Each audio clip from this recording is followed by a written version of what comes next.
Gretchen, at this point, I mean, does it seem like Pete Hegseth will survive this process? Look, I think the pivotal moment today was Senator Lindsey Graham coming out and questioning this. Aside from what you played, he also said that he wants to make sure that every young woman who joins the military feels respected.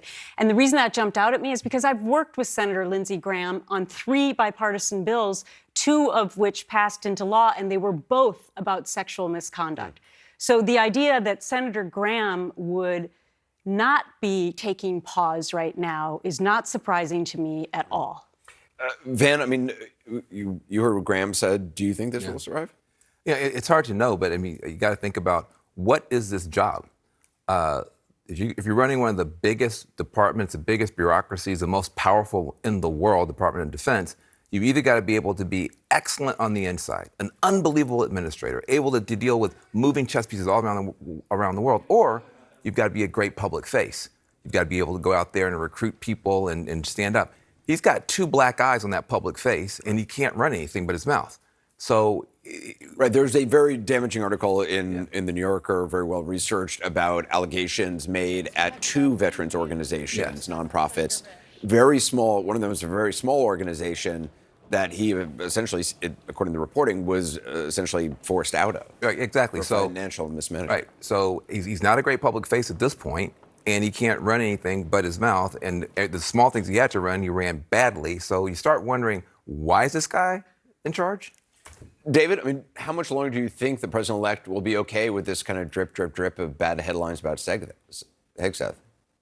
Yeah, listen, Anderson, I don't suspect that President Trump will ever cut Pete free. I think it's going to be up to Pete to determine at one point if and when he decides that he doesn't have the votes. And I think, look, I think it's very smart for him to go on Fox tomorrow and explain himself. He is kind of fighting this one hand tied behind his back. A lot of these reports are, not sourced. They have they're anonymous sources and kind of whispers down the lane. And so I think that it's smart for him to go out and give his side of the story and try to win some of these senators back. He's doing it, senator by senator. He needs to get a good whip count and know what it looks like there in the Senate. And he's going to have to answer a lot of tough questions when he gets to the Armed Services Committee. I think that, Caitlin was talking about the FBI background checks. They may not mean much to the folks at Mar-a-Lago, but they do mean a lot to the senators. And I think they paid a great deal of attention to that. And I think that'll provide a great deal of weight. So I think that if he does get FBI background check and vetted, there's no pass or fail. They just present they bring a big file up and give it to each senator to read, and they take it with you when they leave. I think that's important. And I think it's important for Pete to get a hearing to be able to stand on his own 2 feet and answer those questions. To Van's point, we had the current Secretary of Defense was missing. He wasn't at work for 7 days, and the entire Department of Defense didn't even know it. The president didn't know it. The current Secretary of Defense oversaw one of the most regrettable military withdrawals from Afghanistan, from any country, but from Afghanistan. And so, I don't know that what people say. What are his requirements? He's got the faith of the president. He's got the ear of the president. He's got the confidence of the president. I think that's a lot. David, it doesn't concern you. I mean, as somebody who obviously you have a military background, very big on veterans causes and organizations, that 2 of the organizations he worked with, that he, according to the reporting, was essentially pushed out of. Yeah. So Anderson, I think he needs to answer those questions. I'd like to hear the answers, but I'm not just going to take at faith from a report in the New Yorker and say, well, that's it. That's the tablets that were handed down by God to Moses, right? I want to hear Pete's side of the story. Let him explain it. Right. Well, Margaret Hoover was on the air worked at one of these organizations and spoke publicly. There's so many allegations. I mean, it's not just about financial mismanagement at these 2 organizations. It's the sexual misconduct claims. It's the alcohol alleged problems. I mean, it just keeps coming out. I just can't believe that this would ever go to a hearing. And the thing I've been thinking about today, aside from why we even teach our kids to have morals and values, is that, I mean, why would Pete Hegseth put himself in this situation?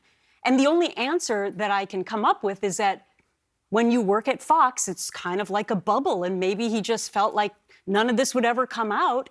and that Trump really didn't have any repercussions for some of the alleged sexual misconduct things that he had in his past as well. Yeah, I mean, the reporting by Jay Mayer, Van, a whistleblower report that claims when Hegseth was president of Concerned Veterans for America, he was, quote, repeatedly intoxicated while acting in his official capacity to the point of needing to be carried out of the organization's events. As Gretchen was saying, there are other accusations of sexual impropriety, misconduct, and also treatment of women at these organizations, being drunk in a bar, chanting about killing Muslims. The list is a long one. Yeah, I just don't get it. I mean, the Republican Party is supposedly a party that wants America to be strong, wants America to be great, wants to put America first. I don't think any of the people who voted for Donald Trump, who run small businesses, would hire this guy to be a floor-room manager. He's just not coming across as the type of person that you would want in any position of authority. And we'll just have to see. I do think that maybe we're in an age where personal valor doesn't matter in the military anymore, but I don't think we're there yet. I'm going to tell you who should be the pick, and that is Senator Joni Ernst. And she's having reservations right now, and here's why. She's a veteran, she's a sexual assault survivor, and she has a history of voting against people who have sexual misconduct allegations against them. She would be a slam dunk victory for President Trump. And I've heard through the grapevine that she's number 2 on the list. David, what does it take to run the Department of Defense? I mean, what is it? It's obviously a huge bureaucratic organization. I mean, is it traditionally somebody who has management experience? What do you think it takes? Yeah, look, so Anderson, it's up to the United States Senate to determine what it takes, right? That's the advice and consent role. Look, the secretary has to provide sound judgment, has to provide the president with good advice. The secretary has a deputy secretary, has lots of undersecretaries, deputy assistant secretaries. So it's running a huge organization, but you manage small people who end up running a huge organization. Look, Pete's going to have to explain a lot of things. And President Trump's going to have to determine how much political capital he wants to expend here.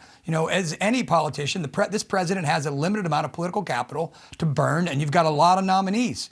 You've got a lot of nominees you want to get through, and at some point you're going to make a judgment, and Pete Hegseth's going to count heads, and you're going to see whether or not their votes are there, whether to get to even a hearing. So I think that the Senate will ultimately decide, as they always do. I think the FBI background checks are important here. They give the senators a lot of confidence. I think Pete Hegseth's we're going to hear from him tomorrow. Let's see what he has to say.